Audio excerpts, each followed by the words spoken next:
Hello and welcome. In this video, we'll show you how to join your leader's community using their affiliate code.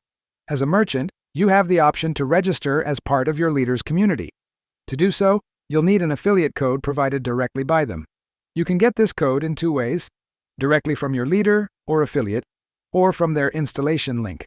For example, if this is your affiliate's link, then the code is the last part of the link after the final slash. In this case, the code would be affiliate code. First, open the app and go to the main panel. Once inside, scroll down. You'll see a dedicated section to enter your affiliate code. This is where you will paste or type in the code your leader shared with you. Once the code is entered, the system will verify it automatically. If the code exists and is valid, you'll see an immediate confirmation on the screen indicating it has been successfully verified. At that point, you'll be officially registered under your leader's community. Important: if you're already part of a community, you won't be able to switch to another.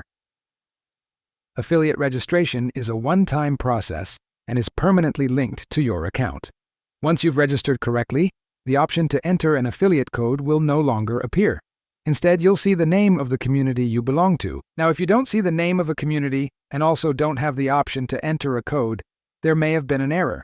In that case, a message will appear on the screen with the option to contact support. Clicking that link will automatically open the help chat so you can speak with our support team and resolve any issues. And that's it. If you need further assistance or have questions about your affiliation, feel free to contact support. We're here to help you join the right community and make the most of all the benefits it offers.